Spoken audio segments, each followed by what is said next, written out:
Then, sir, there was Mr. After the 13th Amendment to the Constitution, the 13th Amendment to the Constitution was enacted in 1988. And it is often stated, sir, that the 13th Amendment to the Constitution was an imposition by India.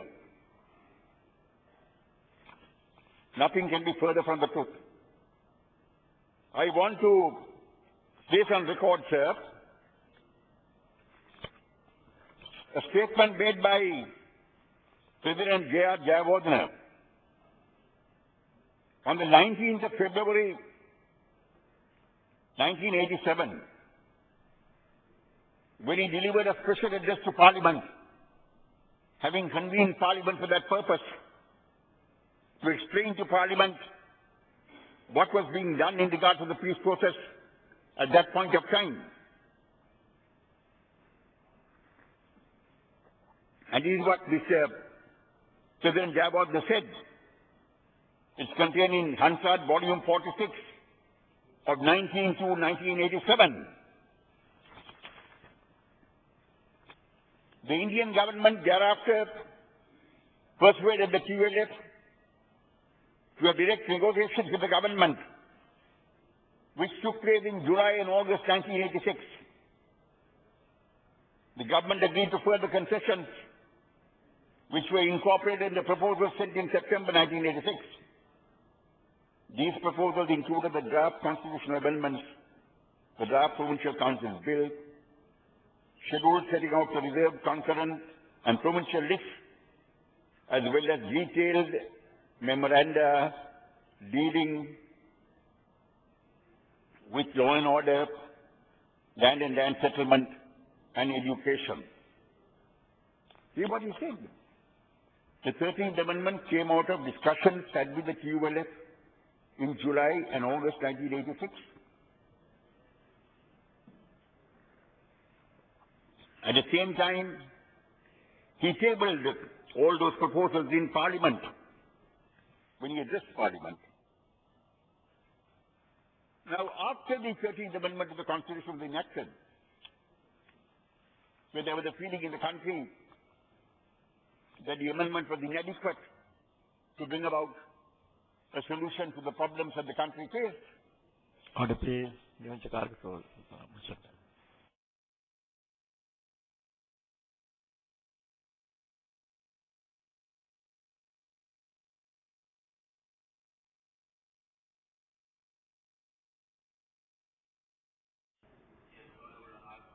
Thank you, Mr. Deputy Chairman. After the enactment of the 13th Amendment to the Constitution, sir, consequent to the view that prevailed in the country that the 13th Amendment was inadequate to bring about a solution to the ethnic conflict, President Premadasa, when he was President, appointed the Mangala Municipal Select Committee, which came up with proposals. They talked about demerger of the North and the East, but recommended setting up an apex council incorporating the North and the East. They recommended substantial devolution based upon the Indian pattern. They wanted the concurrent list done away with or reduced to the bare minimum. After that, there were the proposals made by President Chandrika Bandaranaike Kumaratunga in 1995, in 1997, and 2000, which went far beyond the 13th Amendment of the Constitution. These are all a matter of record. President Mahinda Rajapaksa was a member of President Chandrika Bandaranaike's cabinet, and he was a party to those proposals. Those proposals were brought to Parliament. After the cabinet had approved those proposals, they constituted not many provincial councils, but units that went beyond provincial boundaries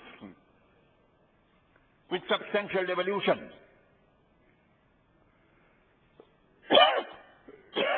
I have already referred, sir, to the speech delivered by President Mahinda Rajapaksa thereafter, at the inaugural meeting of the APRC and the Experts Committee in July 2006,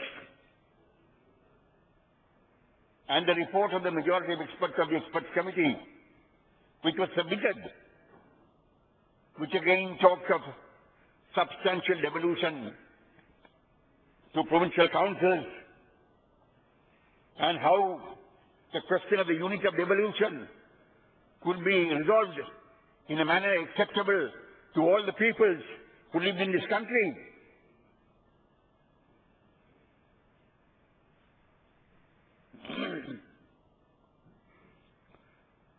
Now, sir, merely because there are a few ministers within the government making demands that are inconsistent with all these positions,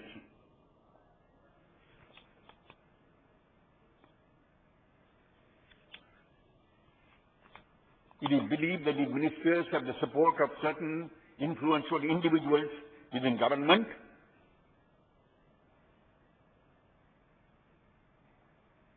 but these ministers who are making these noises, I say with respect and with no disrespect to them, they command a minuscule number of members in this parliament.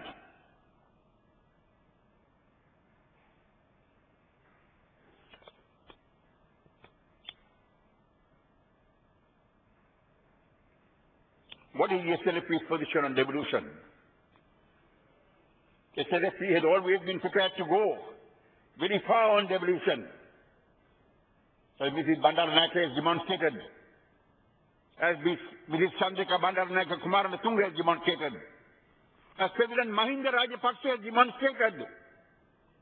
In the inaugural address he made to the meeting of the APRC, and in the report submitted to him by the Experts Committee appointed by him, the majority of the Experts Committee, and the LRC Commission appointed by him to examine various questions.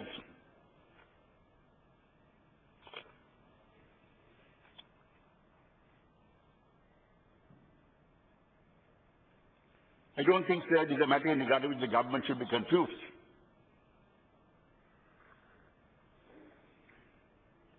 I don't think they should try to placate the hardliners who happen to be in alliance with them. Now, what does the government do? Only way out for the government in this difficult situation is to blame the TNA. Call the TNA proxies of the LTTE. Blame the Tamil diaspora. Make out that the LTTE will re-emerge. In fact, I might tell the government that they have more connections with the LTTE than I ever had. My only involvement with the LTTE was when we tried, in the course of the ceasefire agreement and other points of time, to bring about a political solution for this country that will be acceptable to all our people. I will not go into details of your involvement with the LTTE. I don't wish to do that. But you are harboring many LTTEs and providing them with a lot of comfort, and you are desperately endeavoring to use them to your advantage. You want to thrust upon the Tamil people, certain people of your choice. You do not want this conflict to come to an end in a mutually acceptable way, which would be in the best interest of the country and of all its people, in a way which would also have the support of Tamil political leadership, in whom the Tamil people have confidence. You do not want that. It suits you politically to keep the conflict alive for two reasons. You create a fear psychosis which serves you in two different ways. Helps you politically to sustain your importance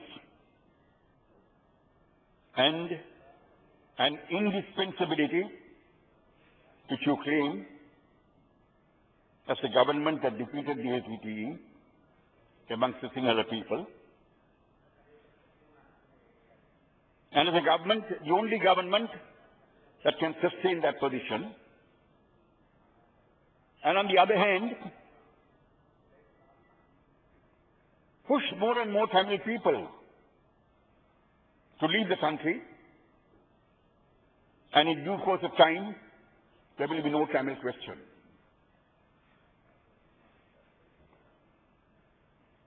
Comparing the Tamils who live here, to live on your terms, at your mercy, accepting the favors that you are prepared to dispense as a reward for their subservience. Despite the fact that every opportunity is available,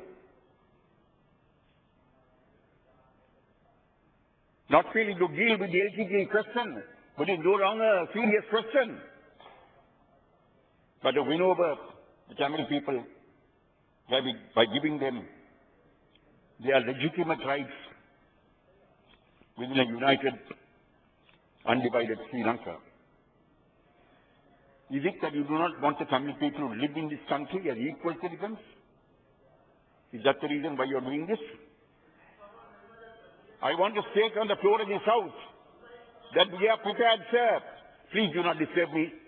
I want to state on the floor of this House, sir, that we are prepared to evolve a reasonable, acceptable, workable, and durable political solution within the framework of a united, undivided Sri Lanka. You want to make the point of order? What's the point of order, Honorable Aswa? Honorable Aswa, on the mic, please. Honorable Sampanthan, with all respect to you, is misleading the House. In fact, wait, you listen to me, I am on a point of order. You are a senior man. Remember, in fact, the President has, on numerous occasions, have invited those people who fled the country because of the terrorism of the tigers, have asked to come there, experts to come and have partners Okay, to what's the build point a of order? vibrant Sri Lanka in future. That's all. I want to correct you. Honorable Sampanthan, carry on. But you can't say it. So in other words, the position is that you want to govern the Tamil people against their will and without their consent. This is in violation of international law and cannot continue. I want to read, sir, from the Universal Declaration of Human Rights, which is very, very clear on this matter, and which says, the will of the people shall be the basis of the authority of government. His will shall be expressed in periodic and genuine elections, which shall be universal, which shall be by universal and equal suffrage, and shall be held by secret vote or by equivalent free voting procedures. In other words, sir, the will of the people must be the basis of the authority of government. But you want to rule the Tamil people against their will and without their consent. To achieve this, sir, the government needs the following. One, democracy on your terms. Why was the 17th Amendment repealed? Why was the 18th Amendment enacted? Why was the Constitutional Council done away with? Why was the Elections Commission, Public Service Commission, Police Services Commission, Human Rights Commission compelled to lose their independence? Elections Commission has wide powers in regard to controlling the police service, in regard to controlling the public service, in regard to the media, all of which were removed under the 18th Amendment of the Constitution. Elections Commission had powers under the 17th Amendment to issue directions as a point of competent authority in regard to the SLBC and the Rupa Bahini when elections were on. Commission was stripped of all those powers because he didn't want an independent elections commission. Everything was brought under the discretionary control of the President, who had the right to contest beyond his second term as often as he wanted. You want democracy in this country on this basis, where there can never be an election on equal terms, where you will have the elections conducted in the way you desire, to your advantage, by removing from the political and administrative structure in this country civilian institutions which can function independently. You want to keep the single people in a state of animated suspense, with all manner of fears engineered and exaggerated, that the LTT will re-emerge and thereby ensure that the single people will continue to support you in whatever you do. I don't think they will for too long, particularly if they are deprived of their democratic rights. You want to prevent the Tamils seeking the support of the international community by keeping the international community out. The international community cannot be kept out. We have a right to seek their support and will continue to seek their support. This is our inalienable right, and you cannot stop that. They have an obligation under international law to ensure that we are able as a people to live in this country with self-respect and dignity and with justice and equality. This can stop only if and when you do justice to our people in keeping with their democratic wishes. Until we deliver on that, we have no right to ask that the international community's involvement be stopped, and it will not be stopped. You have no right to keep the international community out when you do not deliver on our democratic verdicts. We will never harm Sri Lanka, a Sri Lanka which belongs to all the people who live in this country, Sinhala, Tamil, Muslim, Malay and Burgher people. We will never harm the Sinhala people. They are our brothers and sisters. Nor will we harm any of the other people who live in this country. Though we are quite disappointed, the leadership of our other peoples show more courage, do not show more courage of their convictions, which they bravely espouse on political platforms, but legislatively not demonstrated in their actions.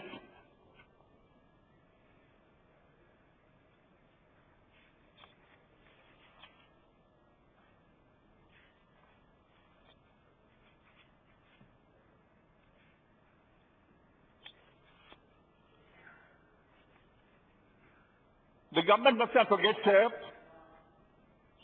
that they obtained substantial international support when they wanted to defeat the LTTE. To have the LTTE banned in several countries, to cripple the LTTE in foreign countries. Our erstwhile Foreign Minister, Honorable Lakshman Kabigama, my good friend, must be turning in his grave now when he sees all that is happening in Sri Lanka at the moment and what is being said by some cabinet ministers.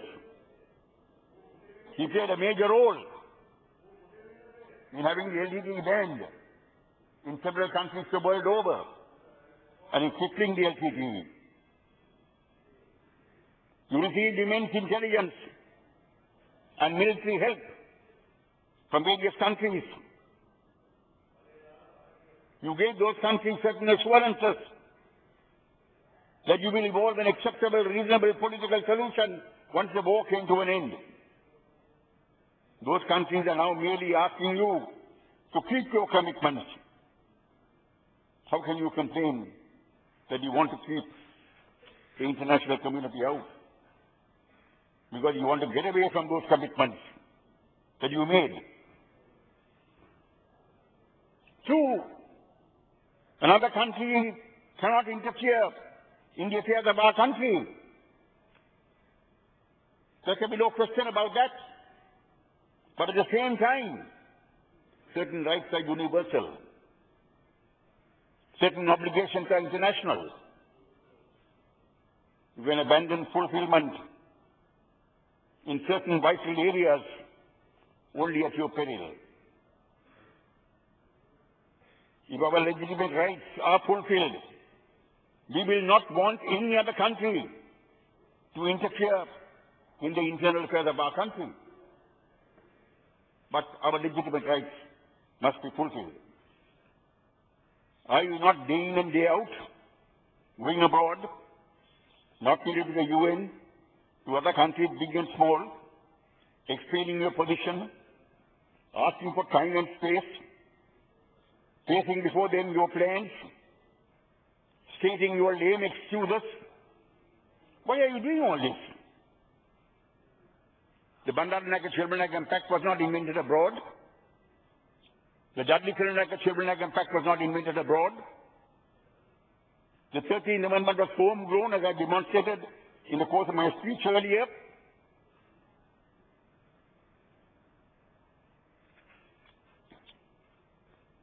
President Ranasinghe Premadasa, the Mangala Munasinghe Select Committee proposals, Chandrika Bandaranaike Kumarasimha's proposals of 1995, 1997 and 2000, President Mahinda Rajapaksa's proposals of 2006, the Committee of Experts, the APRC appointed by him, the NLRC report that was submitted by a commission appointed by him. President Rajapaksa himself has very clearly stated his position. All this was homegrown. And all this came out of the Mahinda Chintana. Not from any other country, not from any foreign country. How can all that be ignored? Merely because some minor parties in alliance with you think that they should be ignored.